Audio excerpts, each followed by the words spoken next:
all buy stuff every day. We all see the prices of everything rise when they rise, fall when they fall.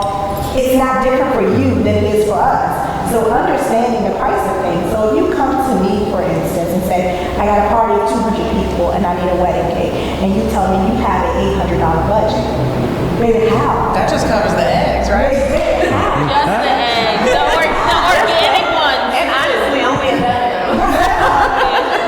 How? So, what I try to do with couples when they do that is, I want to give you understanding and I want to educate you.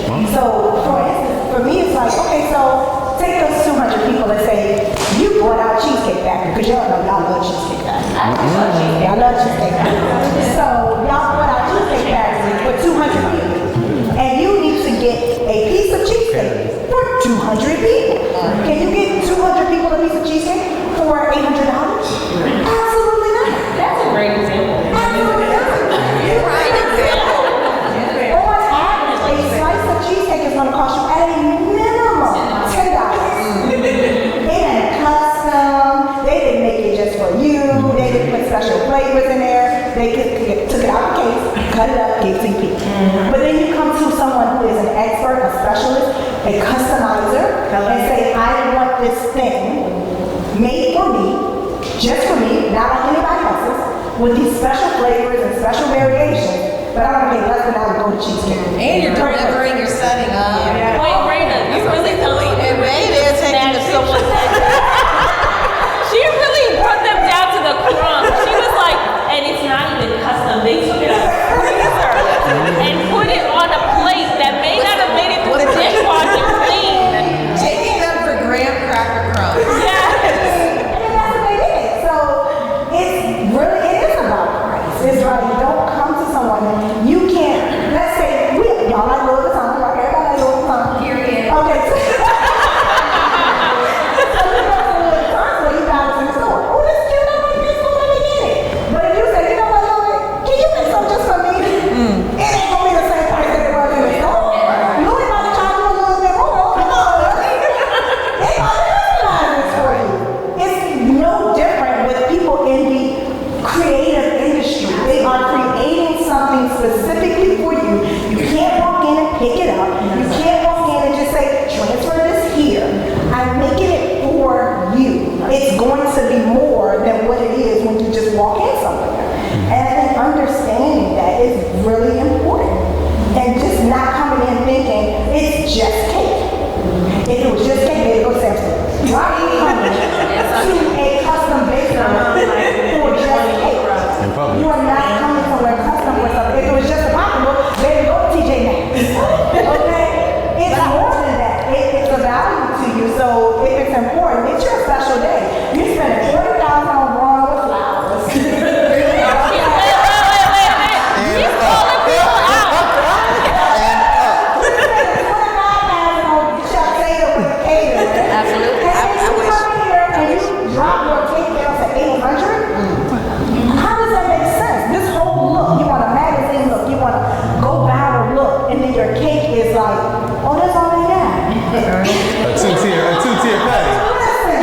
That's it. And they gave you some cupcakes from Sam's Club. It doesn't go together. It just doesn't make sense. I just think people need to be realistic when they come to people about pricing and you come about products and services. Be realistic about what you're asking for, and don't be like, oh my God. Can I also go into something? Yeah. The fake cakes cost as much as They do. They do that. Fake cake, right? So everybody wants a cake. I'm like, I love the way this cake looks. It's beautiful. It's huge. It's magnificent. But I don't want to pay for a real cake. It is a myth that a fake cake is less than a real cake. The reason why is I use the same materials, the same time, the same energy, the same mind, the same creativity to design this cake. So You gotta cut the styrofoam right. the styrofoam is harder to decorate than a real cake. And so you want me to do all of that and do it for cheaper? It can cost just as much. I personally direct my clients to not get a fake cake. And I do that in honor of them. I always say, listen, I don't think it's smart because you probably throw away $1,000, put it in a trash can, literally.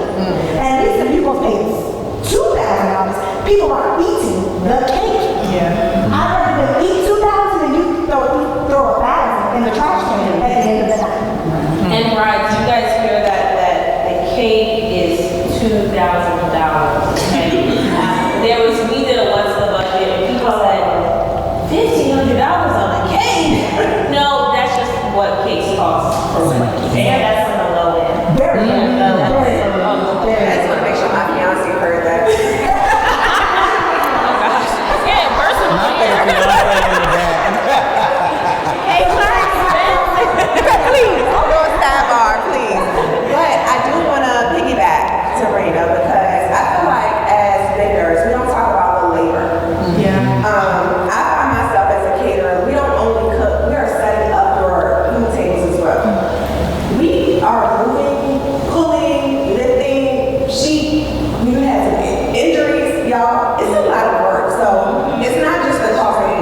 catering to you. But what I'm paying for is I'm gonna guarantee you That's it. that it's gonna get there safely. And if something should happen, I can fix you will it. never know. I can fix it. Say amen. And you will never know that it happened. That's how you know you're messing with a professional. Right? Versus, Right. If y'all want to see an example of an unprofessional We baby, have see to- Christine and I, because we worked a wedding where we had a cake going through someone's hand. So see us after this to show you that wonderful intro. My therapist heard all about that. And so did the baker. I would just say, I think my biggest piece of advice that I share with anyone that comes through the bridal shop or is a planning client or an officiant client is think about this as an investment into your community.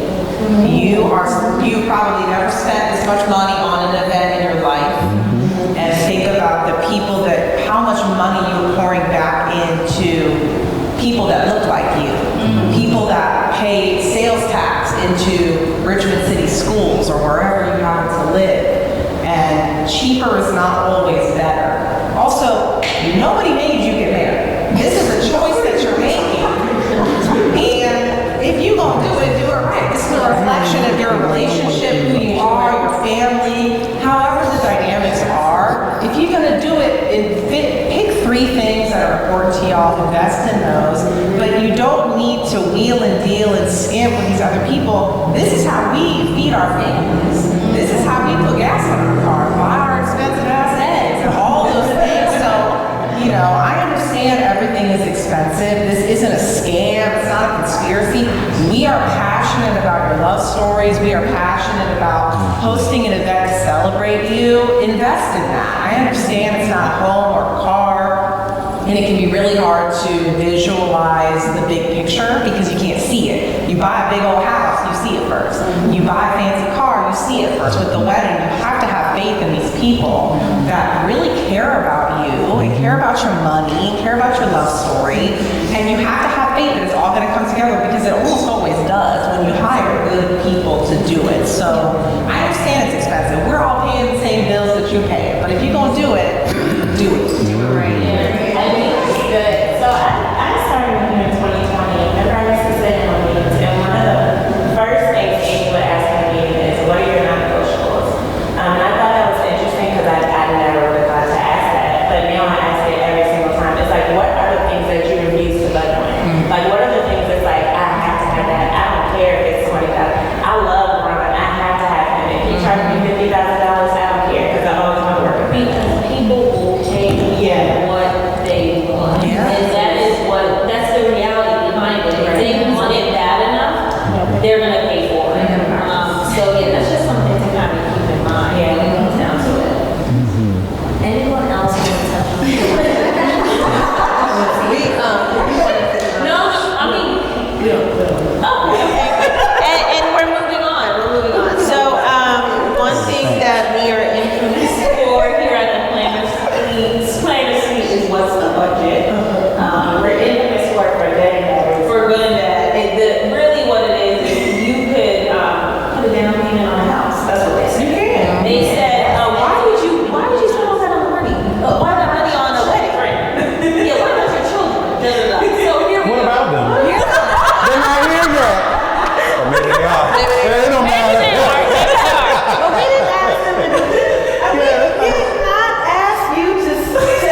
your mama's house? No, we don't have that, girl.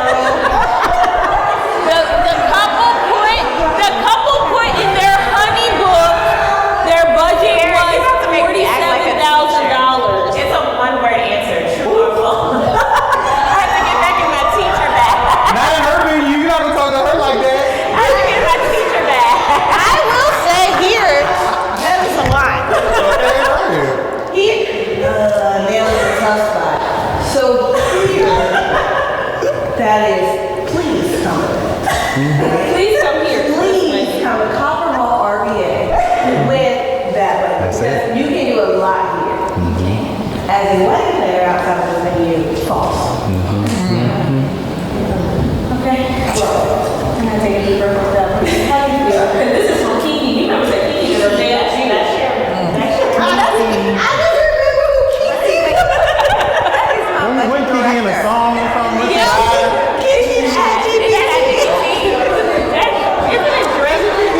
Kiki, do you love me?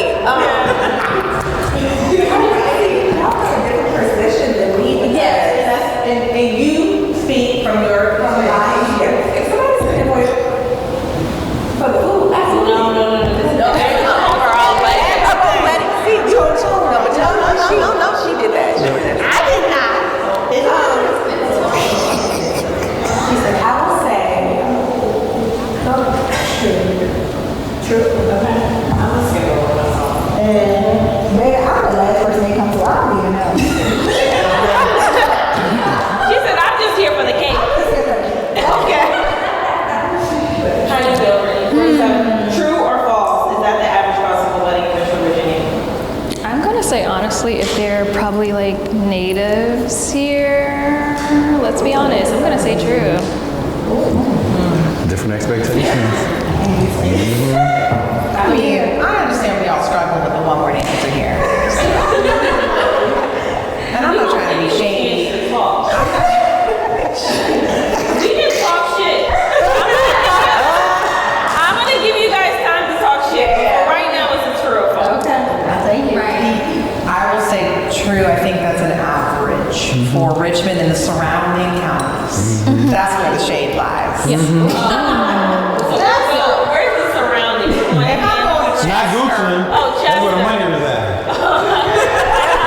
And like, we have some people come from out of town and come here and get married. Like, you should Richmond, you probably for a little money.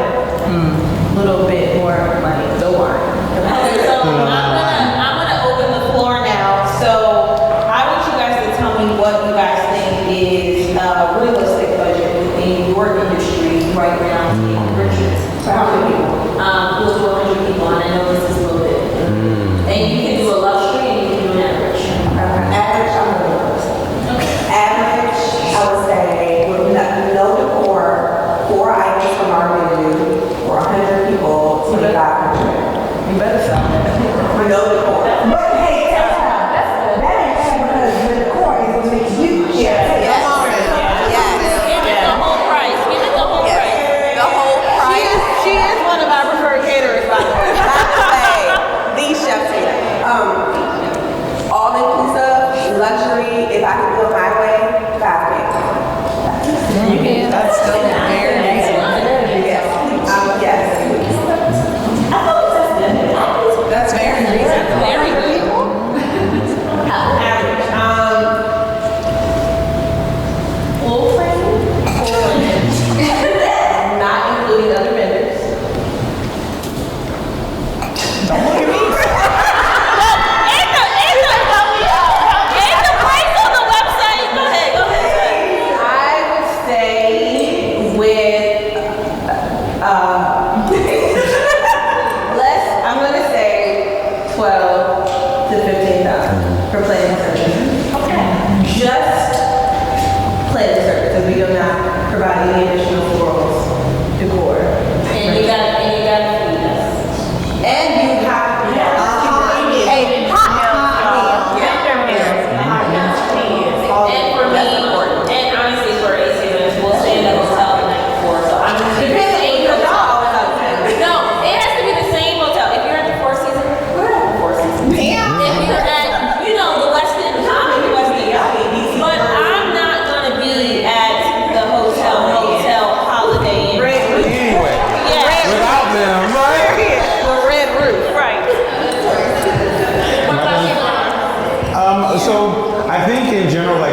thinking about how pricing has changed, I will be honest with you that a $7,000 floral investment 3 years ago was probably an $11,000 floral investment. You're not getting anything more.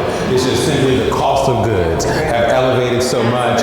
And again, like just noting the guarantee part of it, that actually costs. There's actually like an amount that we actually budget for every wedding. I can't think of the word off the top of my head, contingency. So that's the guarantee in it. So those things just have to cost more. So I would say in order for me to walk away from a wedding and my team to walk away from it proud, it can't happen for anything under $10,000 in this market. And I think that's kind of like that warm and fuzzy, like, okay, this is a nice wedding, but if you really want to impress you, go viral, and then like do some shit that I can't even afford doing for my own self. And I've had some people who have trumped me because, for a while, I thought I was my best client. I was like, anybody got better taste than me. But yeah, yes they do. Yes they do. And if you want to be her or him, baby, that's gonna cost you upwards of $25,000 to $30,000. It just is what it is.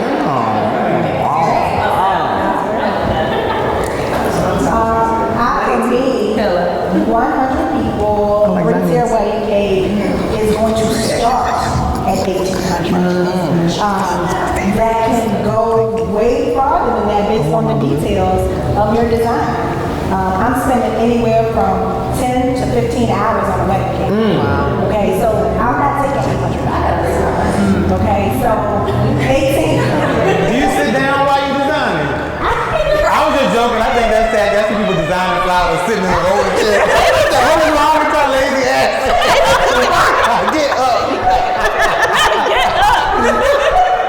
So yeah, $1,800 for me is starting price for 100 people. That's a 3-tier cake that does not include delivery. Delivery is based on knowledge. Delivery is based on location. Because if you're taking me down that bumpy road where they ain't got nothing to drive, you ought to pay me because I gotta make sure this cake is secure enough that it can survive this 3-mile gravel road and still be presentable when I get there to the end. So that costs money. Do you let people pick up your cake? Hell no. I will vouch and say she has a cake, a safe, but it's like the cake is drilled into it. I was like, the cake is not moving. I love Cake safe. Exactly. Cake safe. I invested in something that protects me and my client's cake. It's called a cake safe. So that assures me that the cake is okay while it's traveling. And even if something should happen and shifts happen when I get there, I'm still going to make sure that you never knew that anything happened. That's the guarantee. That's the contingency. And should something happen and it alters the way your cake looks out anyway, you're still going to have cake. I'm going to make sure you have a cake. And then afterwards, I'll come to you and say, hey, I had to adjust this, that, and the third. And we'll talk about it as two professionals. I would say for the beauty side, if we're looking at a bride plus 6, which is average, that's going to run you about $2,500. For our elite packages, and that's just for elite bride services, then that's going to run you upwards towards starting at $3,500. My wedding gowns range from $1,500 to $4,300 right now. And that's not including the tariffs that we now have to deal with. But that's a whole other That we can have on another day. So I hope you have the day that you voted for. So not including that. And then my officiant services, I charge between $900 and $1,000 for 2 meetings and a customized, personalized, romantic, hilarious, light, delicious ceremony. And then to echo Ciera's statement, full planning, we hit the ground running the moment you book a venue. We're there until the bloody end where we're getting your drunk ass on the bus. Is going to be, we're about 10% of the total wedding budget. The majority of our clients are spending $70,000 to $200,000 on their wedding. And it is what it is. It is not what it is. I don't know, I've echoed Amy's statements many times where it is hard for us to justify the price of things, but y'all like what you like, so. And you all know also, we don't have photographers on the panel today. Come on now. But we have done our research, and some of the photographers that are there for 8 hours, maybe 8 hours of rehearsal that are charging $16,000. Yeah. And here we are working with you for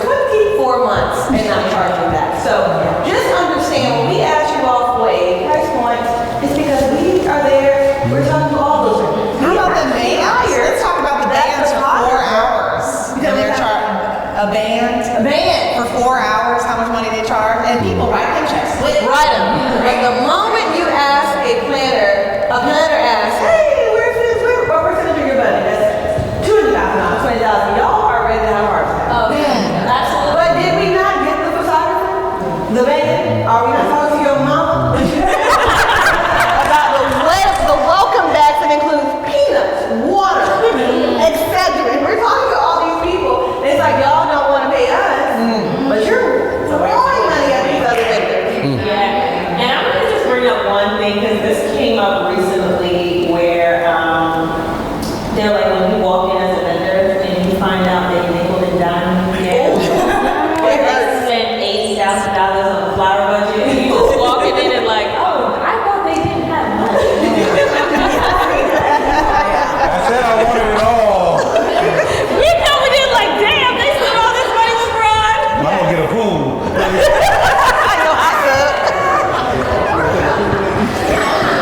So with that being said, we are going to open up for questions for the audience. Does anyone have any questions for us today? Oh, they gonna start digging in about 2 weeks. Just jump us. Hey guys, I am Raina. I am a top real estate agent. That part. She told me my house. Hello. But I do have a question. So what has been your biggest challenge in, I guess, 2024? Okay, I'm ready. I'm ready. I'll tell you, 2024 was worse for me than the COVID season.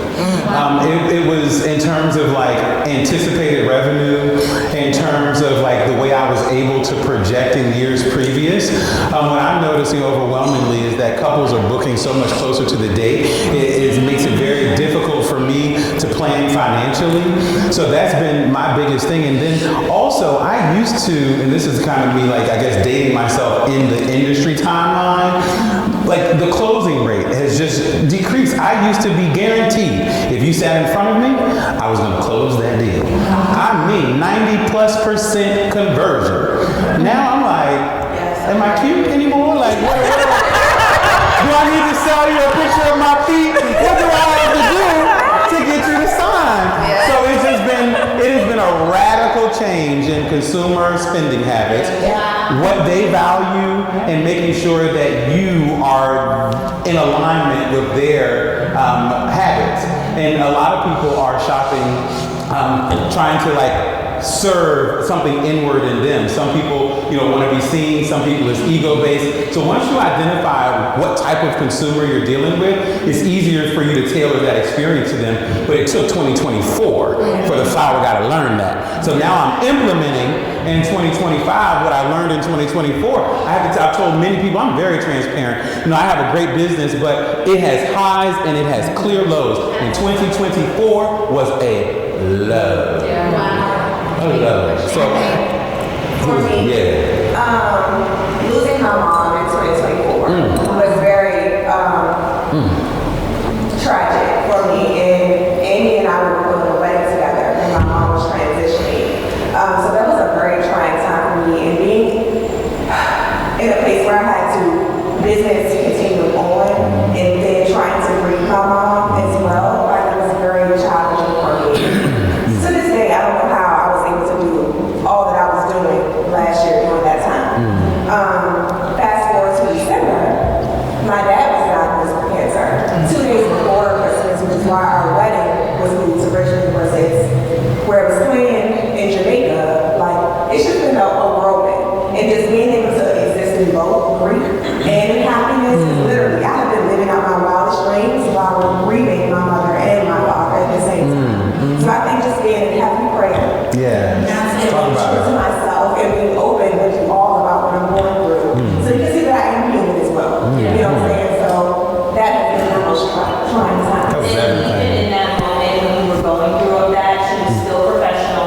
She still showed up. There was no excuses. And that's when you're paying for quality, you can't call out of work. If you have the flu or something is wrong, you still show up even at your worst moment. So I commend you, and that's what we're talking about. Vendors who make sense and that they're not going to let you down because the quality is there and the integrity.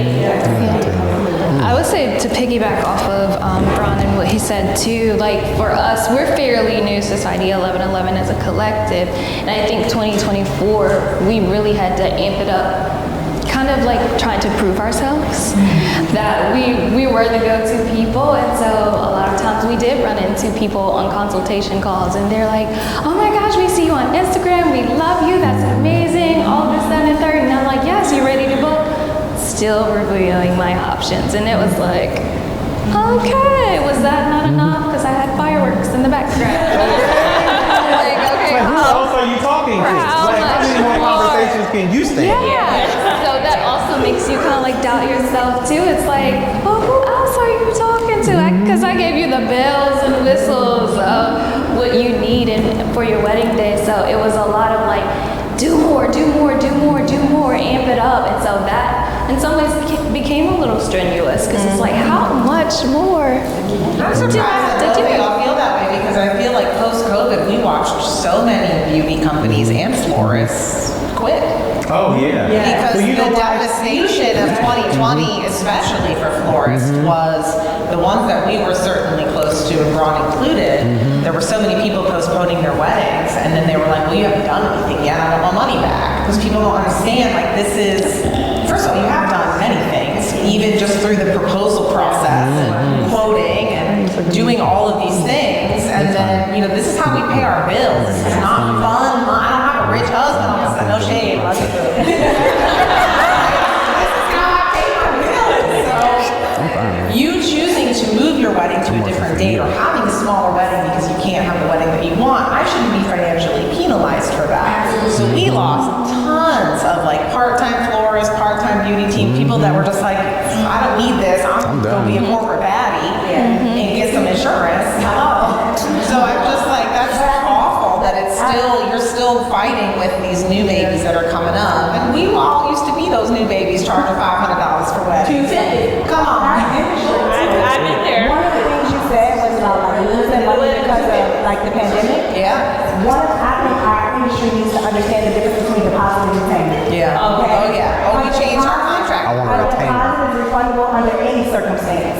A retainer says, I am retaining you for this date and this time. And so that is not refundable. Yeah. Because at that point, should you decide to go elsewhere, you took me off the books. Yeah. You retained You made a me. choice. So at this point, even if you decide to go elsewhere, baby, that's my money. Because I might have missed money because you retained. So even as an industry, we need to understand the difference between a deposit and a retainer. Our clients are retaining us. They're not putting a deposit on our service. And Raina, on that same note, don't let them pay you that retainer and think they flexing with Amex. Because Amex, this whole chargeback culture, I have never experienced that in my career. I'm not gonna go off on a bandwagon, but be careful with Amex. I can tap in. It happens. Well, Amex, if you are on the Amex side as a business owner, Amex is always going to be there for the customer every You day, can get all day. anything back. You could go buy something really ridiculous and be like, oh, I changed my mind, but you still have it in your closet, and they will side with you. And I would say for me, 2024, the biggest thing for me was I had my first chargeback. Me too. And it devastated me. I did not want to do business anymore. I want to trash her to this day. It was, I'm getting married, oh, now I'm pregnant. Wow. You had the retainer, now I want the money back because I am pregnant. People do it at bridal shops. And there was a chargeback, and that took me and robbed me, but now I know, and that's not happening again. No, and the It doesn't contracts matter. are fine. Amex does not care about. They gonna reverse it. Me too, and it does not matter. If your client is an Amex holder, right? So this is in your bride pockets, if you want to pay with the Amex. I was gonna say, should this be public? No, I mean, if you have an Amex, you know. Yeah. And that's why I use them. Baby, my money was in my account that morning, Oh, it's gone. and baby, No, they take it in. they take it out. Right away. Right away. You won't even, and they'll say, they'll say there's an investigation, but they'll take the money from you, hold it. But Amex ain't never giving you that money. Wow. They need to go to your bank. They need to go to your bank.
I would say somebody like me, I'm a single guy, so like that just knocked in my mind, right now. I'm a single guy, so you was talking earlier about, well, mostly you spoke on experiences and stuff like that, right? So if somebody was to do their research to find the best experience, what would steps you take somebody who doesn't know nothing about, that knows nothing about planning service? What tips you go? How would they start? How can they take the first steps to find, the right fit for them, or like how should they go about vetting consultations and stuff like that?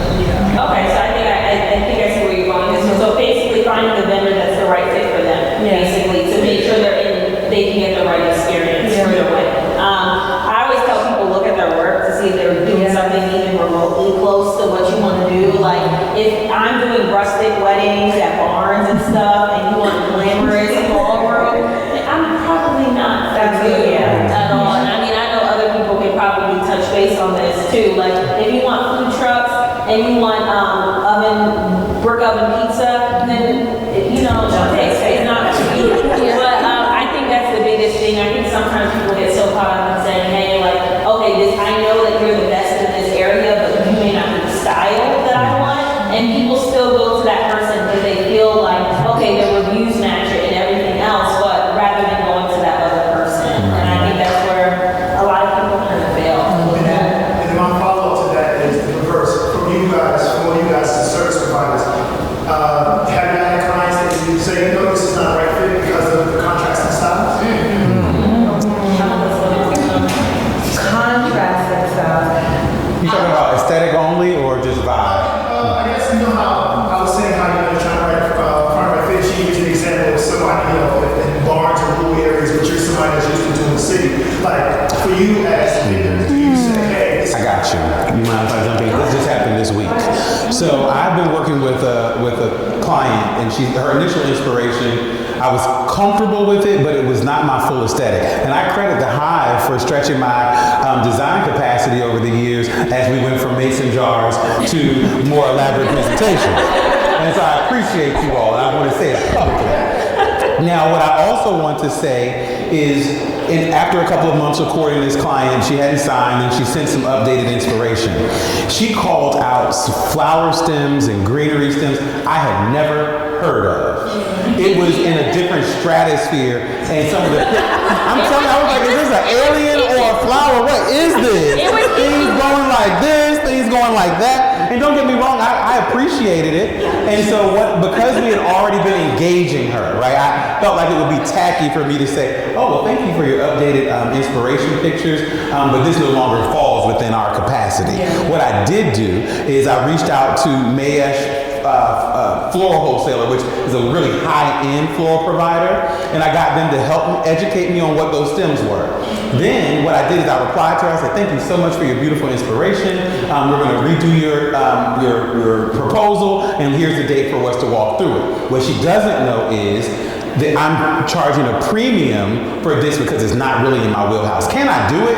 Absolutely. But because I had to do additional research to figure out what the hell these flower stems were, and there's a risk factor in me working outside of my zone of genius. And so she has to pay a higher risk factor for me to delve and put my toe in that pond. And so that's how I've dealt with it. And if that premium is more than she's willing to pay, actually I really don't want to do it. So that's the piece. So I'm really trying to be within a reasonable realm because I know that she's shopping this to different people. So I don't want my price to be so much more and exaggerated, but I definitely want her to either commit and it be now worth my while to play in this pond, or for her to go to the other floors. I already know exactly who it is. And they do beautiful work. It's gorgeous. But I'm not known for designing mantles with hops.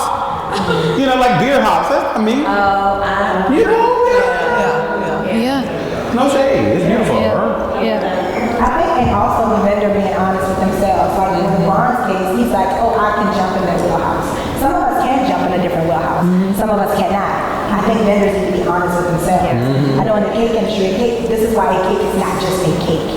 Because every cake, when you talk about how many tiers it is, when you talk about some of the textures, when you talk about some of the depth that you're doing with these cakes, it's not just a cake. So you think you're bringing it to a professional, you're like, hey, you do cakes. This is what I want. But that may not be in their wheelhouse, right?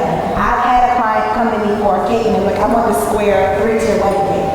And I'm like, oh, okay, yeah, I can do that. And they're like, well, why did the other baker I went to tell me she doesn't do square cakes? And I was like, because just because you think a square is easy doesn't mean a square is easy. I'm glad that she was honest enough with you to say, I don't do square wedding cakes. They are actually harder to do than a round wedding. But you wouldn't know that because you don't do cakes. Right. That's why you're going to a baker. So I think vendors have to be honest with themselves because everything is not within your wheelhouse to even figure out. Some creatives can, some can't. The ones who can appreciate the fact that that's why the price is more. Because even though it may not be in their wheelhouse, they are capable of getting it done. I would say too, especially with the planning stuff, you can, of course, look at Google reviews, but especially this generation coming up hot behind us, they don't write a bad review because they're not confrontational, which is fine in some respects, but also I think it's important because people really rely on customer feedback and the ability to write a review. So I would say too, find a vendor that you trust and you love and ask their opinion because we all are on this panel because we all work together. And I think the more that our clients hire like-minded vendors, the better the weddings are. Those are the weddings that we, like Ron was talking about, that we walk away from being like, that was Gucci. Like, that was because we all speak the same language, we're all on the same team, we're diverse, we know how to adapt and move and serve our clients and work really well together because we all want to succeed for the grand scheme of taking care of our people. There are plenty of raggedy ass wedding vendors that you can't see are bad on the internet, but we know they're bad. Right. We know that there's a bunch of vendors that don't work with them, venues that don't work with them, all that, but it's not on the internet because, especially these little Gen Z babies, they don't want to put nothing on the internet, which is fine, that's their business. But I think relying on, once you find somebody that you relate to, you feel like this an advocate, a friend, talk to them about who they like to work with and then go from there. I know we have a few other questions, but I'm going to bring them to you. Hi, my name's Tammy. I'm the 2026 bride. Hopefully we did not scare you. My question is, what do you all think is the sweet spot for when you should start like planning your wedding and reaching out to vendors and making sure it's prepared? I didn't really get a lot of 365 days of a year. I've seen it, I'm sure we've all seen it. People are booking vendors so last minute. It has been a trend this year. I don't know, it's 2024 to now. Book your vendors at a time. We get it, we don't know what the hell is going to happen. But book your vendors that you see in advance. One thing for sure, your hair and makeup. I don't know what happened. I don't know what happened, but when the pandemic happened, there was no one else available. Book your hair and makeup as quickly as you book your venue, and honestly, your photographer nowadays. That's booking anything. Don't ask. What I experienced at Concord Hall is a whole nother world. People book their weddings 2 months before that. And that is, again, very different from the wedding planning side of things, but people book their weddings here very, very last minute. And you don't stress yourself out. I get it. We can keep it in a certain budget, that's fine. But you have to still consider the people that are coming. You gotta get enough time, you have to dress, whether you're doing something or not, you gotta do alterations, you gotta nice about your hair, you gotta do some massage. Like give yourself at least a year to be your wedding. That's And then you do in 7 months. Yes. Have you already identified, like do you have an idea, like the people you want to work with? No, I have like a vibe. Got it. I have a date. What's your date? August 29th. Okay, you still a year Okay, out. yeah, you're good. Okay, But, you know, I think there's some vendors will respond differently to this. I get a lot of calls for people who haven't booked a venue sometimes and are just exploratory calling. And I'm not offended by that. Some people would say, you know, it's a waste of my time. But, you know, I'm a former educator, so I don't mind educating you on the process. And what better way to start courting you even before you're actively looking while you're formulating your budget? Because I'm going to help you formulate around what I want you to spend. Yeah. Call me early. That's right. And I would say, I think a benefit of people that are booking Concord Hall is having a planner that has almost 11 years experience as a wedding planner. Like they get a Ciera, that the folks that reach out, the booking necessarily. Like, when you come to Copper, I know you're interested in the space, and I know that you're potentially booking, and you might not have a clue. And I'm going to I literally would tell them, I'm feeding you information that I'm necessarily feeding my wedding clients. And I do that because I want you to book this venue. But I want you to also know what vendors you're going to work with and people that I have a reputation with. I want you to work with people that I know. So if I can give you the most information and you trust me, you're more likely to trust the people that I want you to work with in this space. So I agree. Like, here is a different-ish, I guess we are recording this. But you get a different version of Ciera as a venue owner at Copper Hall than you would get as Ciera as a wedding planner. Because when I'm out there in wedding planning field and you trying to get married, the venue is charging $6,000. I'm gonna help you run those checks up. But at Copper Hall, I'm like, all right, well, here's what I think you should spend, and this is how much you're gonna spend, this and this and this. What I appreciate too, which I'm so grateful for, is learning who the vendors are that work in this space. I love the women that I've met and being in this space because it's a whole different demographic for me, and I can dole that out to them. But I'm also gonna be transparent with them and say, hey, all right, girl, increase or do this differently because so and so is charging this and you can make it. So I agree with what you're saying. It's like, yes, it's depending on like the relationship. And like, I want you to book here, but here's who you should also book to. Yeah.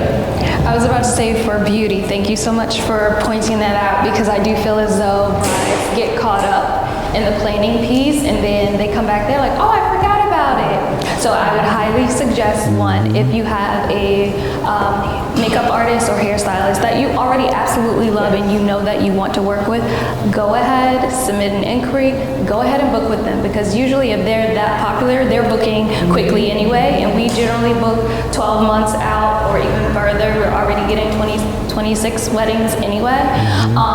But also too, I think what gets people in a jam, bridal parties, people that are getting ready are becoming very big now. So it's not just like, oh, bride plus 2 or 3, it's like bride plus 13 people. So if you have a bigger bridal party, you want to make sure that you're also booking an actual team and not so much, not anything against a freelancer because I was a freelancer before too and I absolutely loved it and killed it and that's why I have a team now. That's right.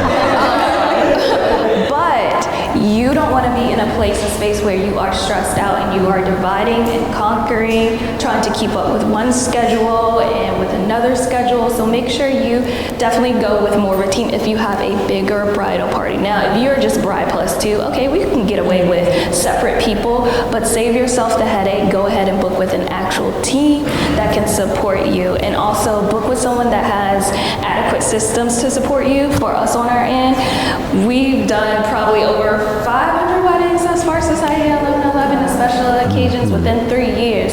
So we've experienced a lot. So our experience is curated specifically, so you only have to click the button, follow our instructions, and we'll get you down the aisle. So keep that in mind too when you're doing your research, what your beauty team actually offers and how they can fully support you. Is it okay for people to book y'all ahead of time if they don't know exactly how many wedding party members will want services? I'm not going to lie to you. That's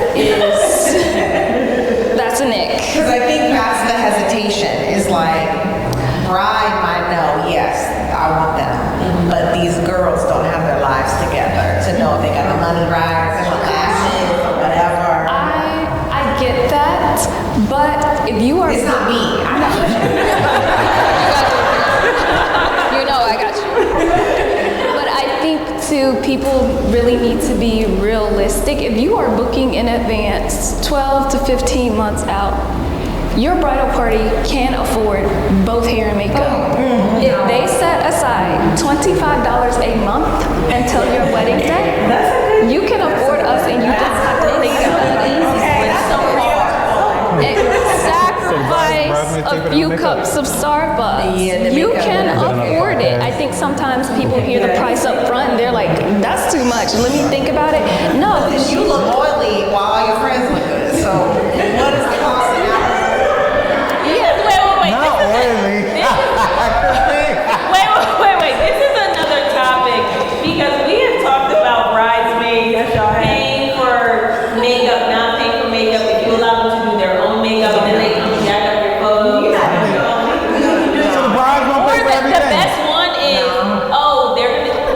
Damn. Her own makeup. She can do her own makeup. And then the day of, artist, she can do her makeup, put some lashes on. I got a TikTok page. I know how to do it. Do you go, girl? We have another question over here. Yeah, so I was curious about, we talk a lot about like bigger weddings, but like if a client wanted like a backyard wedding or like a courthouse wedding, but you still want like florals, you still want a reception, like what are the challenges that come along with that? Like, what do you think? Is it worth just being rich? Go ahead. The backyard is a backyard. What?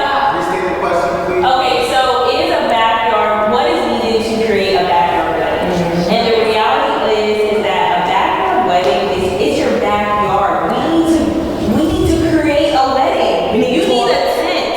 You need a porta potty. You want all those people in your house? Right, a You need a generator. dance floor, or your heels are going to be sinking into the grass. What happens when it gets dark at night? Right? You need lighting. You need a Are your generator. neighbors gonna call the police? Are they gonna call them? And then I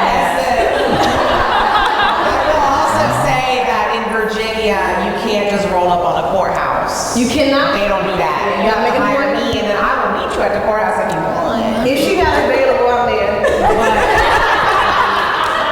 But you know, I can meet you at the street or at the whatever. No. You guys are bringing up great points. I just feel like backyard weddings, I get it. It used to be simple, right? It used to work out, but now it's not so simple.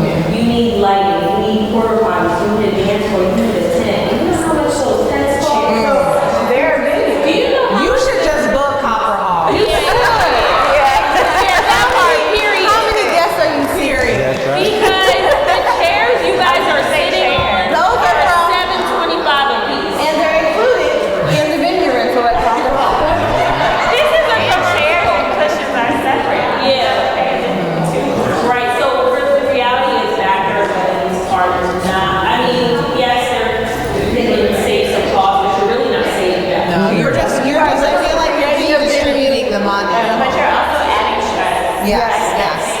Or even when people are like, oh, I just want to do it at my grandma's house at Smith Mountain Lake or whatever, that's fine, but okay, so then you want to hire Big Bub's Barbecue because you love it. No, I love that too, that sounds great. But then who's dropping the food off? Who's presenting the food? Who's bussing tables? Who's going to be the bartender? Who's taking all the trash out? Where does the trash go? Because if this is a neighborhood or it's a rural area, where that trash going?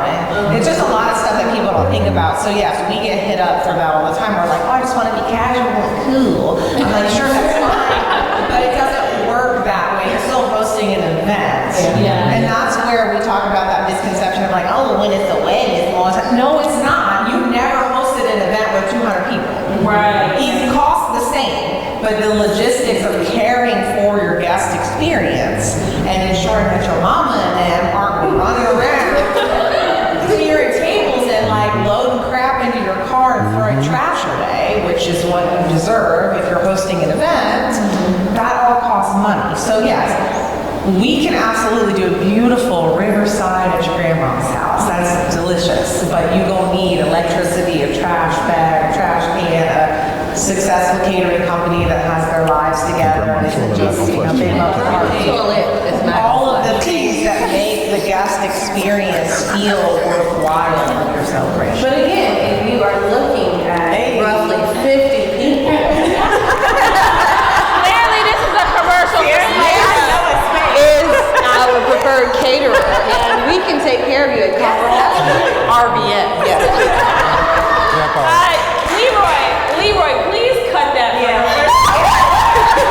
Because she did it just so well. You need a charger for it, Leroy.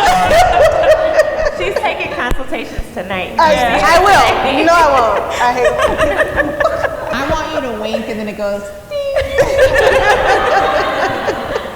I think we have another question.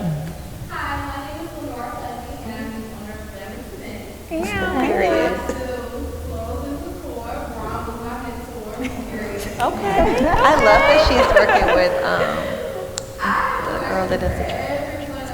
Oh. Yes. How do you handle when someone brings you a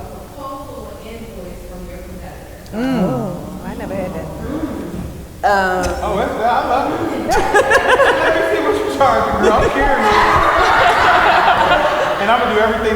Well, okay, I'm trying to think of when that's actually happened. And I think it has. Not so much as like the exact proposal, but it might be a screenshot or something like that. And I don't think people are necessarily doing it. Well, maybe they are doing it. You think they're being like backstabbing when they do that? I think they're just trying to get the closest apple. Yeah, I think so too. And they don't realize that it's kind of like, oh, that's Why would you like, why would you share that? Look at it. But yeah, I don't mind it. I want to know. Just like I want to know if you don't move forward with me, who would you go with? Yeah. I asked. I mean, it's uncomfortable, kind of, especially if you put your heart into the sale. But just recently, I had a mother where I increased the budget. A week later, when we followed up, it was like, oh, I've been out of town. My daughter went in a different direction. What? Yeah, so but I want to see. I want to know who you went with, who you consider the competitor. I want to know what my competitor is doing. Just recently, I did an audit of my processes. In the last couple of weeks, I talked to a few of my planner girlfriends and was like, hey, what's going on in the market? You know, my closing rate has changed. You know, I'm having some difficulties. Like, what do I need to do differently? And my girlfriend, a planner, sent me 4 or 5 different proposals. She wasn't being shady. She literally was helping me. I asked her, I'm like, hey, what are your clients seeing? Because if they're comparing 3 or 4 different florists, and my proposal is a detailed Canva document, which it has been, but they were comparing 3 other proposals that were simple line items. And they found that easier to compare than my horse and pony show. So I've had to modify and say, okay, some people in certain price points are going to get the just the line items and the prices, then other clients are going to get the full horse and pony. So I want to know because it helps you sharpen your saw. Say something to the competitor. Hell no. No. What am I gonna say? It's not our business. I got some shit. That's all you charge, girl. You ruining the market. Literally. Planners, have you? I don't think I've never experienced it. But have you experienced it? I haven't experienced it. I would say that I think that within the past couple of years, I've gotten my pricing has gotten a lot better to like standard to everyone else. So I think we're all kind of like on the same playing field. And I do think a lot of times, I think this came up before, and I was gonna say it, but a lot of times when my clients give me a hard time, they don't notice the investment until after. Like they'll reach out, they'll give me a hard time throughout the process, and then they'll come back and say, hey, I went to a wedding, and you and your team, I find it out after the fact that they're like, wow, like you guys, there's a lot of planners out here who really don't give a shit. And the price is the price for a reason. But no, I've never had anyone bring me other people's prices. I don't really care. I'm moving to price transparency too, so it's not on the website. And I think with planners, we are the brand. So really, it's not as much as beauty or cake or florals, where it's an it's either a brand vision or an itemized list. It's us. You know, so if they don't buy with us, there isn't really a comparison. But we absolutely. I mean, I think the Richmond wedding industry in general is incredibly gracious, and we all kind of love each other. It's not really that competitive. So we typically, if a client goes with somebody else, it's because the vibes were different, or they have more experience in the venue, or they look like a client, or whatever it is, versus like more of a comparison shopping. But yeah, I think that's important. It's sometimes people are really obsessed with that number. And if they are, it's probably not the best person for you. Versus someone that's like, no, I love you, and I see the diversity of your portfolio, and I see that like you and I vibe, and we were really invested in my story and me and my partner and all of that stuff. That's the most important thing, certainly with planners, but any creative. So I think I've experienced it when they have brought me someone else's, but then after I explained, like I have had to say, I can't justify somebody else's price. That's what I said. also, girl, you're famous on TV.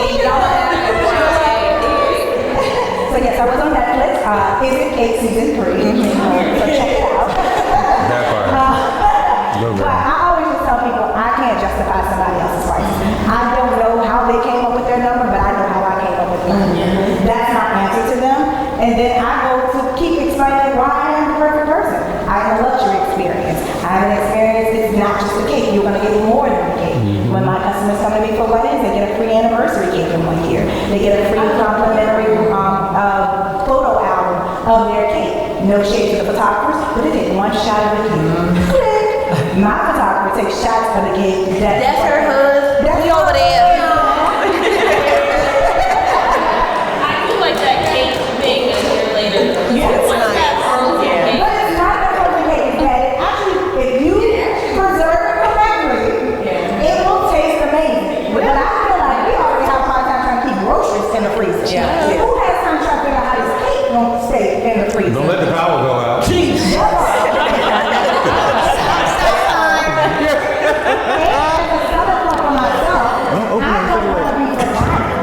So if you come back to me in a year to pick up your anniversary cake, your memory album of your wedding cake, and you're enjoying your wedding cake, and you look at it, I'm like, oh my God, my cake was so beautiful, it was so good. Now you're like, oh, I'm pregnant.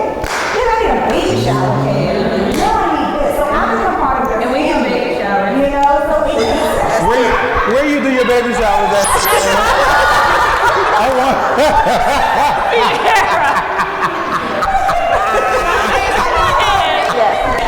We do baby showers. We do baby showers.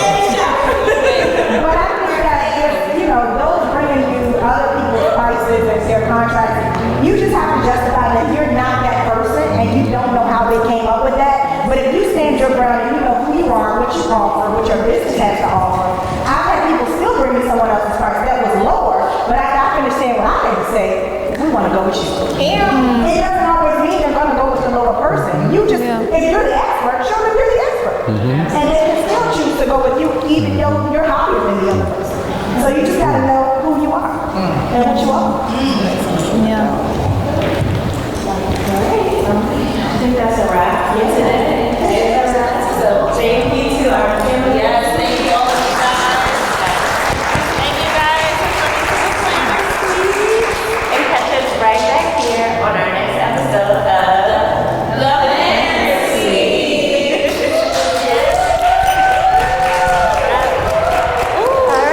Thank y'all. You guys. Thank you. What time is it? That was everything. It ain't too bad. Look, it ain't too bad.